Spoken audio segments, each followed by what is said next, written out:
I like the anteater. It's proof that evolution sometimes just gives up. Like nature had a deadline and went, big tongue, murder hands, no teeth, send it. And somehow nature still gave it tenure. Meet the anteater. Absurd tongue, claws like a medieval weapon, no teeth, and a diet that's basically moving soup. Imagine eating ramen that runs away. Unique? Hardly. Africa's aardvark, Asia's pangolin, and Australia's echidna are all running the same scam.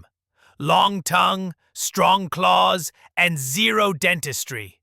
It's like nature said, copy my homework, but change the hat. Some call this phenomenon convergent evolution. Nature solving the same problem the same way. The problem? The culprits are ants and termites. They outweigh all wild mammals 10 to 1 and move like they're stuck in traffic. Easy pickings. So what does evolution say?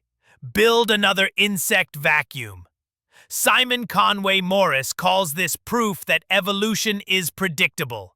Same buffet, same diner. Stephen Jay Gould retorts, only if history deals the right cards.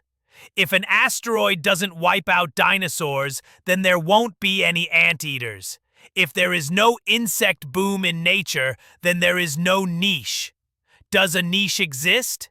In that case, anteaters will be employed at Starbucks, asking customers, what size would you like for your drink?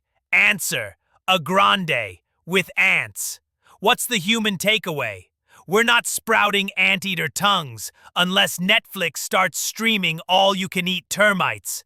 But however, anteaters do not destroy entire colonies. They simply snack on a few termites and then move on. Sustainability by instinct.